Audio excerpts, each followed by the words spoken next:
Now that's a face of a man on a mission right there. Look at that.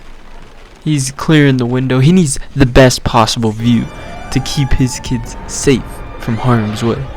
Just check this out. These missiles flying in. Look at this. And look at his first instinct. Pedal to the metal. Yeah, that's right. He's getting those kids out of there. He don't care who in front of him. He about to hit anybody. That police car, like military people, nope. He don't care. He's going for anybody. Literally a missile had to stop this man. Look at that. He puts on the brakes, right? He didn't want to run over those guys. He's civilized, but you know, you gotta keep those kids safe. Watch this. He sees that, he's like, oh heck no, dude. I gotta get my kids out of here. Look at this. He takes off, bam, pedal to the metal. He's out of there. Godzilla can't even catch this man, dude. That's how good of a bus driver this is. Like this dude, he's on a mission, right? Like, of course. Look at this. He's getting those kids to safety. What a dude. What a Chad. Look at this. Bam. To freedom. Just straight through the fence thing. A little barrier. He don't care about nothing. Look at that. Man on a mission right there. Yeah, this guy. Right here. This guy. Check it out. Look, he gets his car after a big old crash, right? He gets it. He tries to start it. Look at that. Look at all this smoke. Get in his face everywhere. Oh, he don't care though, because he's on a mission. Ooh, look at that face, dude. That's a face of a man on a mission. He's pulling that thing. Dude, he's pushing that. That thing weighs like 1,600 pounds, dude. And he's pushing it. Like, this man's so strong. Like, the wheel comes off and everything, like, and he doesn't care. He just keeps pulling that, dude. He is on a mission. You know, he's putting on a show, really, honestly. He's fighting till the very end. Pushes that rim out of the way, big ol' heavy rim, like it was a piece of plastic. Like I'm yelling his battle cry. The only thing stopping him was a piece of shrapnel right there. But, you know, he wants to win so bad, he's willing to kill the competitors. Dude, look at this.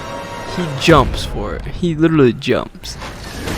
On his face, on concrete. Like, I don't think you understand. I think you need to see that in an instant replay.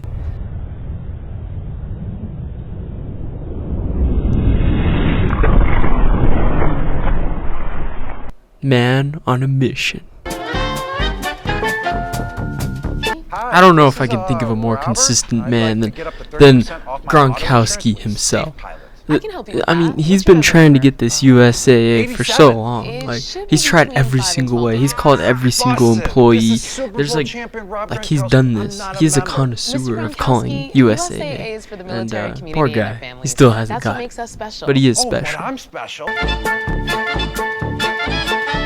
Alright, look at this. He walks into the office. He sees a rat with his letters. Oh heck no, he ain't allowing that. Look at him. Look at him. He runs into his own desk. He runs out, bursts through the doors, gets hit on like all onto the asphalt. He doesn't care. He wasn't even phased. He just commits GTA and steals his employee's bike. Look at him. Look at that face. He's on a mission. He's getting his letters back. Oh, he sees it. Oh, there he goes. Look at that launch. You see that launch? That's an S tier launch. I don't think anyone else could do that. He's mastered the moped in a matter of seconds from stealing it from his employee.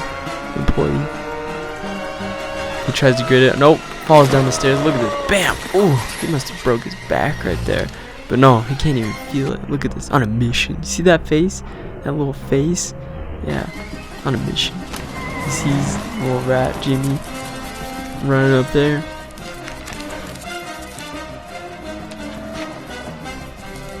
Just to even get one of those letters, man. Look at this. He's like so close. Nope. No problem, though. He's just gonna jump.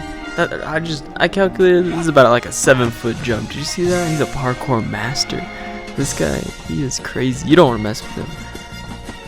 Look how fast he is. Just grandpa focus. Bam! Oh, but they ain't even phasing him, man. That's like giving him energy when he hits stuff. Now look at this jump right here. This is a huge jump. I don't care if he makes it. Look at this. He jumped so far. He tried so hard. I calculated that. That's probably at least a 20-foot jump, because that boat was going the opposite direction, so you can look at the tunnel and kind of like gauge it. That was about a 20-foot jump that he almost made. Like, he pulled the thing off the table. Man on a mission. Alright, I want you to imagine this, right? So, this is a true story. This is my friend Shane's story, right? So what happened was Shane and his dad, they have this friend, right? And his name is Richard, and this Richard guy, he's moving out of state, right? He's going, or no, not even out of state. He's moving out of country. He's going out of the country, right? And so he's already on a mission right there. So he's heading off, right? And he just wants like one last like goodbye party to like Shane and Shane's dad. So they get together, right? He knows that they're like Steelers fans, so gets they're watching the Steelers game. They want to do that. It's the Raiders versus the Steelers, right? They're on their way to the house, right? And then this guy, Richard, he's gonna go get like pizza. So he's on his way to get pizza, right? And then they're on the way to the house. And once they get there, Shane and his dad, that is, they get a call from Richard. And what actually happened was Richard, he got in a car accident in his Jaguar, like a 90s Jaguar, and he just totally like totaled the car, right? The car's totaled. That like totally sucks. That's like horrible. Anyway, he calls him. He's like, and can you like pick me up at this one place, right? So they go over there to pick him up and all that. And when they get him, he's all, yeah, I managed to save the pizza, you know. So he went on a mission to get that pizza, right? And he completed that mission at all costs, right? It doesn't matter if he lost his car. He got that pizza. He was like, somehow it didn't fly out of the box, but yeah, it made it. And then he said like, oh yeah, there's like my total Jaguar, but you know, the pizza made it. So that's what mattered, right? They went back, they watched the Steelers game, they ate that pizza. And that pizza, every last bite counted. Because he made it a mission of his to get that pizza. That's why he comes in at number 3 on Man on a Mission. Alright, this next guy I found out from a Mr. Ballin story. This guy is crazy, dude. Like, absolute mission worthy. And this is also a true story. So, yeah. I'll just let Mr. Ballin tell you, because he's better at it. 31-year-old John O'Brien was a landscaper in a town just outside of Chicago, Illinois. In January of that year, he and his friend David decided they wanted to escape the cold Chicago winter and go on some vacation to somewhere nice and warm. And the hotel they were staying in was right near the airport in Trinidad. And so, by all accounts, their vacation was going exactly to plan until Sunday, the 14th of January. This was the day before they were supposed to fly back to Chicago. That day, John began complaining of some unnamed health issue, which has not been made public, so we don't know what it is.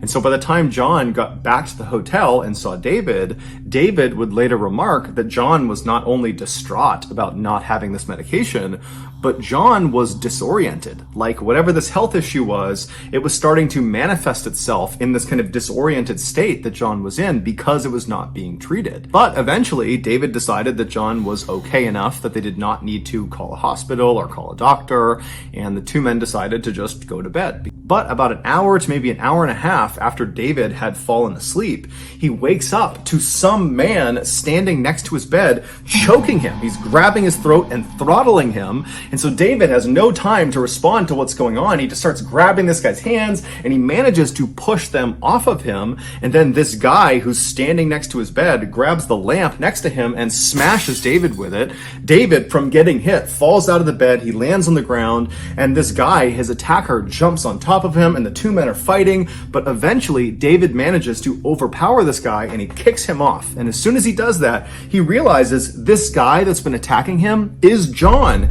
And John is completely naked. He's got no clothes on. And so John just stands up and David's looking at him like, what's going on? And John just runs out of the hotel room. He ends up running down the hall. He goes down the stairs. He runs past the front desk, out the front doors of the hotel, and just takes off running. And so John runs for several minutes until he he reaches the airport, but instead of going through the front gates, he goes to the side of the front gates where there are these huge chain link fences with barbed wire at the top. And John, again wearing no clothes, climbs up the chain link fence and then manages to navigate the barbs at the top and drops over onto the other side.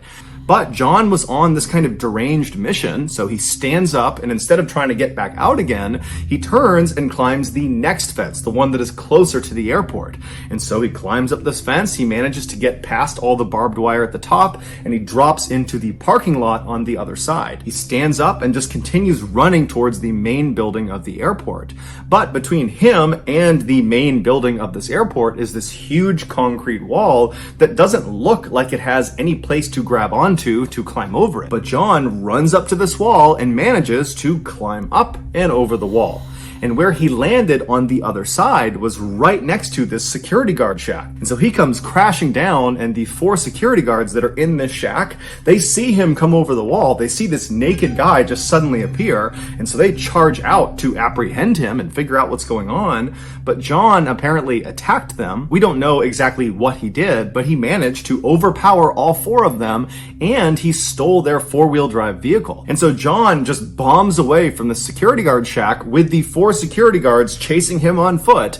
And John, he weaves around the outside of the main airport building, and he heads out onto the tarmac. Out on the tarmac, there were several planes that were moving into position for takeoff. One of those planes was this huge British Airways jet airliner passenger plane that was actually the next to take off. They'd already fired up their engines, and they were sitting at the top of the runway just waiting for clearance. And John just drives directly into this plane.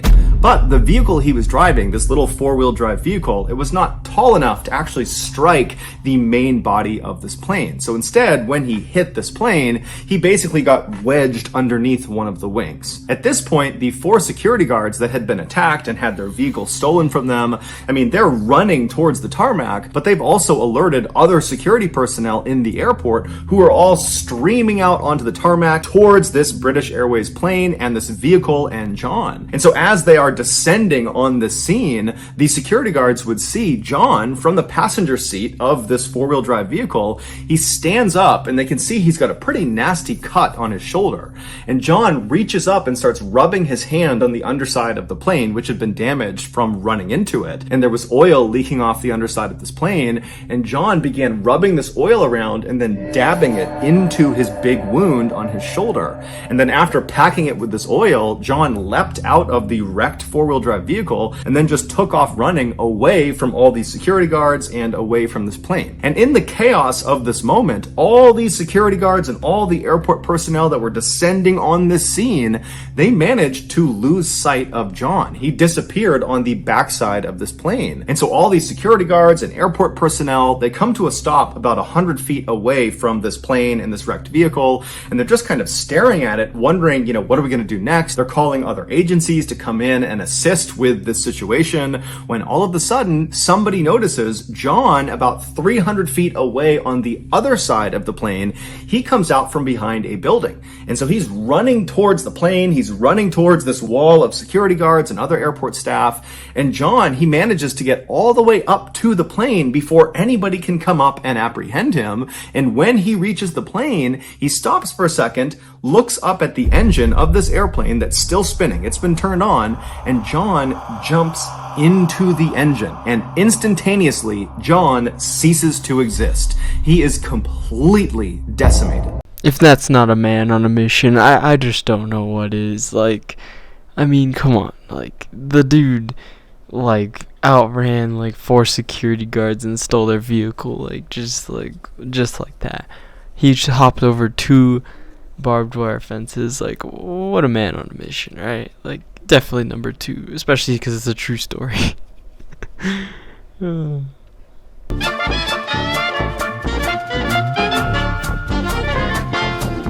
Alright, honorable mention here. I think it is safe to mention him here.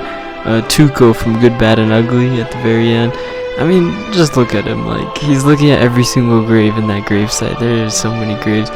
And he is running so much that, the camera, just look at that mission right there.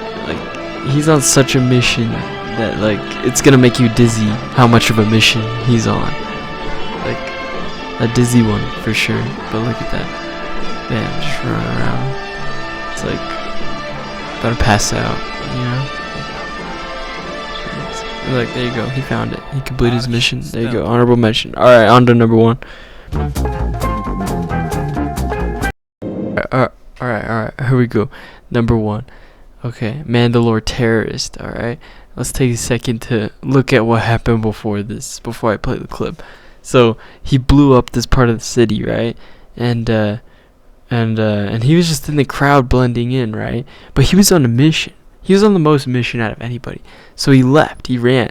Obi-Wan chased him. He like outran Obi-Wan for a good second. And then he shoots at Obi-Wan. And then Obi-Wan just like blocks it. And then the dude after that, he charges at Obi-Wan like a shoulder rush. Like Battlefront or something. Like he literally just rushes at Obi-Wan. And then he doesn't die somehow. I mean, you're rushing at somebody with a lightsaber. He doesn't die, and then he gets like hit, right? And then he stands up, and then this clip happens. Just watch this. Look at this. On an absolute mission. Just oh, he's so happy. Bam. Dies. Yeah, that's right. The man dies. He was on such a mission that he just died. He just committed suicide. That's how much of a mission he was on. He literally died for it. Like, congrats to this man. Like, this was crazy. He 1v1'd Obi-Wan.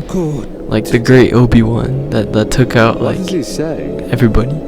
He 1v1'd him, and then he just committed suicide. Like, you will never find anyone on more of a mission. And that's why he's number 1. Absolute man on a mission.